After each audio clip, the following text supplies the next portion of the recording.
And hello from Dubai, Kieran. I've been doing something lately, which is when a student asks a question which I think is useful, I'm recording videos that I can then put online, and then people can look and say, oh, that's useful for me. And here is the question that you asked.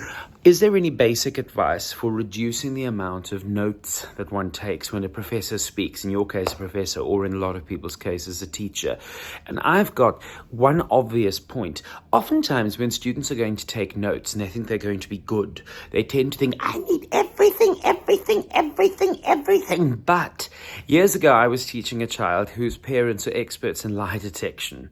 And this child had made it her personal mission to manage to cheat without her parents noticing it. Now, she actually hadn't succeeded when I taught her because they really were very good and they could smell the naughty things that she was doing a mile away.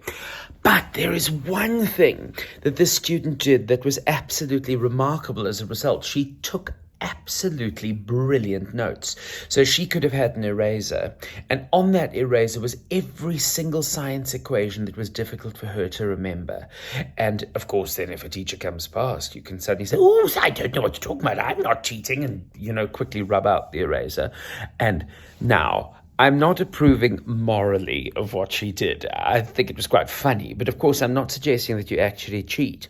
But it gave me a bit of an idea, which I've then passed on to a lot of other students, which is to say, fake as if you're going to cheat. Pretend as if you're going to cheat in the exam. Because if you were going to cheat, you would know perfectly well that you couldn't take in a huge ream of paper because you're going to get caught.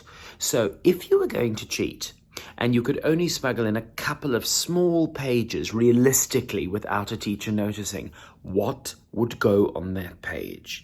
This is just a thought experiment, but I actually suggest, if there are any teachers out there watching, especially the beginning years of high school, I actually literally suggest to teachers sometimes, that they should actually allow students in the early phases of school to take in only a couple of small pages. I mean tiny. So those little yellow Post-its, those stickies that one uses, allow them to take in, let's say, no more than 5 in the first year of high school. Ooh, then the next year it's down to 3. The next year it's down to 2. And then possibly after that, nothing. Because it would force them to be honest about what is the most important information, which I really wish I could take in, and get past this childish idea, but I wish I could take in the entire textbook. Well, you can't.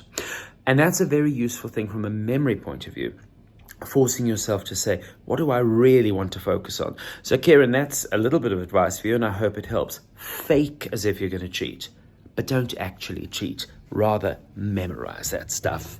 Au revoir.